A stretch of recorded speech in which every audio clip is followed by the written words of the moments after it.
Auditrices et auditeurs, bienvenue à ce 22e numéro de Lola Kayawele, un podcast de Bouteli et du groupe d'études sur le Congo GEC, réalisé dans le cadre du projet Utafitia Amani. Je suis Agenonga Chobert, chercheur principal pour les Ouélé. Dans ce nouveau numéro, j'ai le plaisir de recevoir Maître Fred Mukuna, avocat au barreau de la Chopo, enseignant à Bouta et à Bondo et chercheur dans les domaines de la criminalité environnementale dans la province du Bawele. Maître Fred Mukuna, bonjour. Bonjour monsieur. Depuis le mois de juin, la province du Bawele est en proie à une insécurité grandissante liée à la présence d'un groupe armé venu de la République centrafricaine, RCA. C'est la première fois qu'un groupe armé centrafricain s'installe dans cette province qui a toujours été déstabilisée à partir de la RCA. Maître Fred Mukuna, pourquoi le regain d'insécurité dans le Bawele? Voilà, monsieur Chobert, je crois que le regain de sécurité est dû à un événement. Vous savez que la RDC partage les frontières avec la République centrafricaine. Du coup, le groupe rebelle qui a existé en son temps, qui a ravagé, qui a créé les désordres dans la République centrafricaine, a finalement été dérouté au mois de juin. Et ces groupes-là, l'unité pour la paix, qu'on appelle UPC, c'est carrément a été déstabilisé. Le fait d'être déstabilisé chez eux, ils ont trouvé une bonne base arrière à partir de la République démocratique du Congo, beaucoup plus précisément dans la province de Bawele. Alors, qu'est-ce qui explique la présence de ces mouvements dans le Bawele? Bon, vous savez, avec le mouvement de l'insécurité, c'est comme j'avais dit, la proximité de frontières et aussi ces factions rebelles pratiquement connaissent très bien le Bawele. Ils veulent constituer leur base arrière chez nous, au Congo, et beaucoup plus précisément dans les territoires de Bondo, Ango. Comme ça, à partir de là, ils peuvent se préparer pour attaquer encore et chercher à déstabiliser la République centrafricaine. C'est comme ça qu'ils viennent au Congo pour trouver refuge et entre-temps, ça crée de l'insécurité au sein de la population et les petits peuples congolais. Quelles sont les entités qui sont actuellement affectés par l'insécurité causée par la présence de ce mouvement? Comme je disais tantôt, principalement c'est dans le territoire de Bondo, parce que c'est beaucoup plus proche de RCA. Et là, ils ont accès pratiquement à tout. Ça leur permet d'avoir la nourriture, ça leur permet de faire leur petit troc ou petit marché. Et aussi dans le territoire de Ango. Et c'est dans ces deux territoires-là principalement qu'on trouve le regain de l'insécurité. Faut-il craindre que les conflits en République centrafricaine puissent connaître une exportation sur le sol congolais? Oui, mais naturellement, monsieur Chobert, vous comprenez que nous sommes des voisins. On a maintenant un ennemi commun. La RDC va aussi devoir sécuriser sa population ainsi que leurs biens et des personnes qui viennent de l'étranger. Et en principe, ces personnes sont armées. En étant armées, nécessairement, il faut chercher à leur caser et à les désarmer. Donc, ça va nécessairement créer l'insécurité parce qu'ils ne sont pas contrôlés, ils ne sont pas très bien maîtrisés. C'est ça le comble. Vous avez dit tantôt que ce mouvement a été mis en déroute en République centrafricaine avant de s'enfuir en République démocratique du Congo. Est-ce qu'il y a risque de l'exportation du conflit de la Centrafrique vers la RDC? Bon, moi je crois que l'exportation des conflits est déjà là. Ce sont les germes de conflits, les germes d'insécurité qui directement affectent la RDC et ça peut faire profiter aussi à ces mouvements rebelles. C'est lié avec le braconnier et avec n'importe quel type de groupe pour pouvoir déstabiliser la République démocratique du Congo. Par ailleurs, dans le Bawele, les Mbororo, éleveurs nomades de Peul, sont souvent accusés d'être complices de l'unité pour la paix en Centrafrique, l'UPC, le mouvement auquel vous avez fait allusion tout à l'heure, en lequel mouvement prétend souvent assurer la sécurité des Mbororo.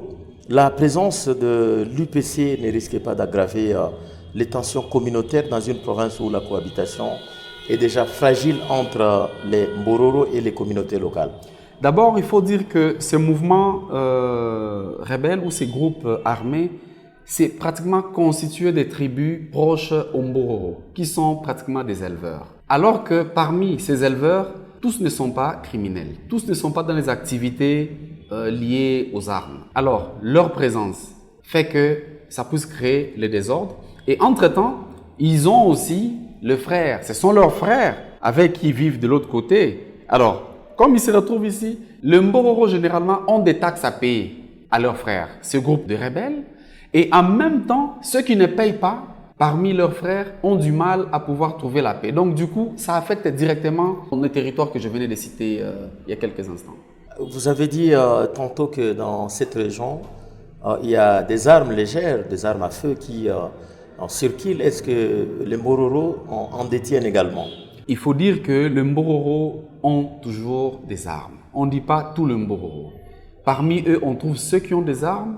Ils prétendent qu'ils sont en train de sécuriser leur bétail. Ils prétendent qu'ils sont en train de pouvoir utiliser ça pour abattre les gibiers et s'en servir. Parce que nous sommes pratiquement dans un domaine de chasse. Mais ces armes-là ne sont pas contrôlées. Et il faut dire aussi que ceux qui sont armés ne sont pas totalement maîtrisés. Donc du coup, ça ne peut que créer de l'insécurité. Dans cette même province, certains Bororo rapportent être également victimes de ces groupes armés au même titre que les membres des communautés locales. Si cette allégation est fondée, y a-t-il lieu de craindre de nouveaux mouvements des Mbororo dans d'autres entités? Bon, il faut essentiellement des Mbororo qui, pour des raisons sécuritaires, fuient également devant l'avancée des rebelles. Il faut dire que les Mbororo sont infiltrés. Ils sont infiltrés parmi eux et du coup, ça crée de l'insécurité. L'insécurité en question, peut-être, il y a des enlèvements entre eux et dans ces enlèvements-là, il faille qu'ils payent la rançon et en payant la rançon directement dans leur communauté, ils sont pratiquement des personnes qui ne savent pas faire du bruit, ne savent pas réclamer, ne savent pas dire qu'est-ce qui se passe en réalité dans cette insécurité-là. Donc, c'est pratiquement une sorte de complicité qui se vit dans leur propre communauté. C'est ça. Et comment expliquez-vous l'infiltration des Mbororo? Quel serait le mouvement qui serait à la base de cette infiltration? Il faut dire que le mouvement de l'UPC qu'on a cité ici, on y trouve dedans des frères et sœurs de Mbororo. Alors, parmi eux, il y a certains qui sont redevables. Et les groupes armés, généralement, ils travaillent avec les civils qui sont non armés. On leur donne peut-être les bétails, ils doivent vendre, ils doivent faire de petits marchés et pour pouvoir leur payer l'argent. Et cette difficulté de pouvoir parfois payer l'argent, ça crée une sorte d'insécurité. Ils ne payent pas l'argent de Mboro qui sont armés, auprès de qui ils puisent leur financement pour avoir les bétails et toute autre chose et faire les affaires, parce que les civils font les affaires et ceux qui sont pratiquement armés, ils sont en train de profiter pour pouvoir fructifier leurs activités et renforcer leur mouvement rebelle. Est-ce qu'il y a un lien entre le mouvement que vous avez cité tantôt, l'UPC et les Houda, et notre mouvement qui se représente dans cette région et qui est régulièrement cité également de suivre les Mbororo lors de leur transhumance? Voilà, je crois que les Houda sont aujourd'hui une des tribus qui est vraiment très bien installée avec le Mbororo, où la communication se passe tellement bien. Et je crois que c'est un mouvement, l'UPC c'est un mouvement qui regorge plusieurs groupes. Et là-dedans, par exemple, les Houda, ils sont éleveurs. On dit qu'ils sont éleveurs. Et on voit qu'ils sont dans les activités pratiquement d'élevage. Mais quand on rentre au fond, ils sont en train de poser aussi des actes de braconnage. Ça veut dire qu'il y a un lien dans leurs activités. Parce qu'il y a les éléphants de savane, il y a les éléphants de forêt qui sont massacrés, il y a des lions et léopards parfois qu'on utilise pour récupérer les dents et autres parties intimes de ces animaux. Donc, les Houda sont bel et bien complices de Mbororo dans ces activités de déstabilisation de la province de Bazouélé. Alors, vous avez tantôt parlé des braconnages également qui s'opèrent dans cette région. Est-ce que ces groupes armés sont aussi impliqués dans le braconnage des animaux dans cette zone?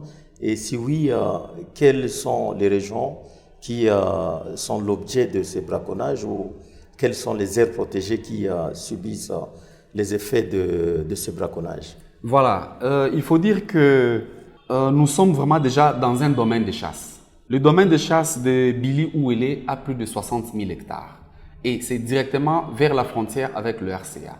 Ce qui fait que tous les animaux qui se trouvent dans le domaine des chasses sont déjà la proie directe de ces éleveurs, des Houdas et les autres Mbororo. Directement, ils sont impliqués parce que pour survivre, eux ne tuent pas leur bétail, mais ils tuent plutôt les animaux pour s'en servir.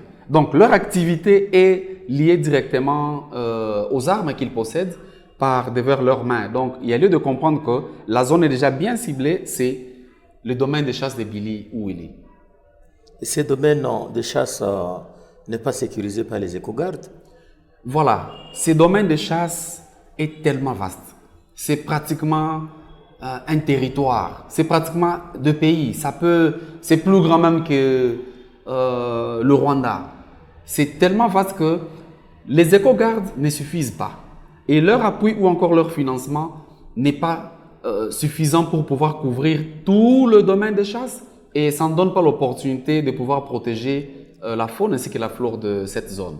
Que préconisez-vous afin d'en finir avec l'insécurité causée par les groupes armés dans le Bawele? Vous savez, M. Chaubert, pour y arriver, c'est d'abord une question de volonté des 2 pays, des 2 États, parce que l'insécurité qui se trouve en Centrafrique et en RDC, on doit communier ou encore dire qu'on doit mettre les énergies en place, les 2 pays. D'abord, que la police soit renforcée, la police des frontières, ainsi que l'armée, pour ceux qui détiennent les armes, que l'armée puisse poser les actes et opérer afin de pouvoir maîtriser ces groupes-là. Et ce mouvement-là ne peut réussir qu'à partir du moment où la RDC et le RCA parvenaient à conjuguer l'énergie, les mêmes efforts, pour qu'il y ait une stratégie qui permettra à pouvoir débouter ces mouvements rebelles et mettre fin à leurs exactions qu'ils commettent dans le milieu.